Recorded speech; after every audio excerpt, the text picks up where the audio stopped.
حضرت شعیب علیہ السلام جب اپنی قوم کی طرف بھیجے گئے تو اس وقت ان کی قوم بہت سی نافرمانیوں میں مبتلا تھی۔ کفر، شرک اور بت پرستی کے علاوہ پوری قوم کم ناپنے اور کم تولنے میں مشہور تھی۔ تجارت کرتے تھے لیکن اس میں لوگوں کا حق پورا نہ دیتے تھے، اور دوسری طرف ایک بری حرکت یہ کرتے تھے کہ مسافروں کو راستے میں ڈرا کر ان پر حملہ کر کے لوٹ لیا کرتے تھے۔ چنانچہ جب حضرت شعیب علیہ السلام نے ان کو کفر، شرک اور بت پرستی سے منع کیا اور توحید کی دعوت دی، کم ناپ تولنے سے منع کیا، تو وہ قوم اپنی بدعمالیوں میں مست تھی۔ اسی لیے حضرت شعیب علیہ السلام کی بات ماننے سے انکار کر دیا۔ ان سے یہ پوچھا کہ کیا تمہاری نمازیں تمہیں اس بات کا حکم دے رہی ہیں کہ ہم ان معبودوں کو چھوڑ دیں جن کی ہمارے آباء و اجداد عبادت کرتے تھے؟ یہ ہمارا مال ہے، ہم جس طرح چاہیں اسے کمائیں اور حاصل کریں، تم ہمیں روکنے والے کون ہو؟ ان باتوں کے جواب میں حضرت شعیب علیہ السلام ان کو محبت اور شفقت کے ساتھ سمجھاتے رہے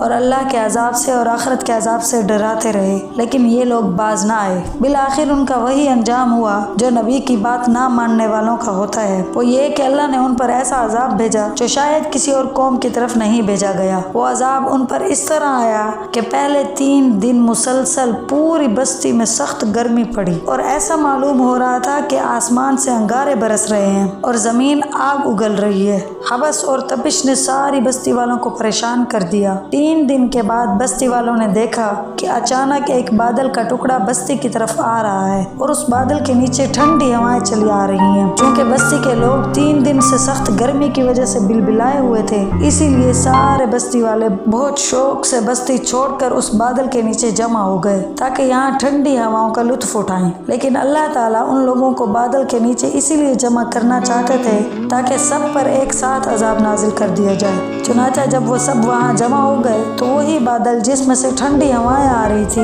اس میں سے آگ کے انگارے برسنا شروع ہو گئے، اور ساری قوم ان انگاروں کا نشانہ بن کر جھلس کر ختم ہو گئی۔ اسی واقعے کی طرف قرآن مجید نے اس طرح اشارہ کیا ہے کہ یعنی انہوں نے حضرت شعیب علیہ السلام کو جھٹلایا، اس کے نتیجے میں ان کو یعنی یہ ان کی بستیاں دیکھو جو ان کی ہلاکت کے بعد آباد بھی نہیں ہو سکی مگر بہت کم، ہم ہی ان کے سارے مال و دولت اور جائیداد کے وارث بن گئے، اور یہی قانون اللہ تعالیٰ نے ہمارے لیے بنایا ہے۔ قرآن مجید میں بھی اللہ تعالیٰ نے فرما دیا ہے، ان لوگوں پر دردناک عذاب ہے جو دوسروں کا حق کم دیتے ہیں اور کم ناپتے اور کم تولتے ہیں۔ یہ وہ لوگ ہیں کہ جب دوسروں سے اپنا حق وصول کرنے کا موقع آتا ہے تو اس وقت اپنا حق پورا لیتے ہیں، لہٰذا یہ جو ڈنڈی مار کر ناپ تول میں تھوڑی سی کمی کر کے 2 پیسے کما لیتے ہیں، یہ پیسے نہیں بلکہ آگ کے انگارے ہیں جس کو ہم اپنے پیٹ میں ڈال رہے ہیں اور اپنی آخرت بھی خراب کر رہے ہیں۔ کیونکہ قرآن مجید کی ایک آیت کا مفہوم ہے، جو لوگ یتیموں کا مال ظلم کر کے کھاتے ہیں وہ در حقیقت اپنے پیٹ میں آگ بھر رہے ہیں۔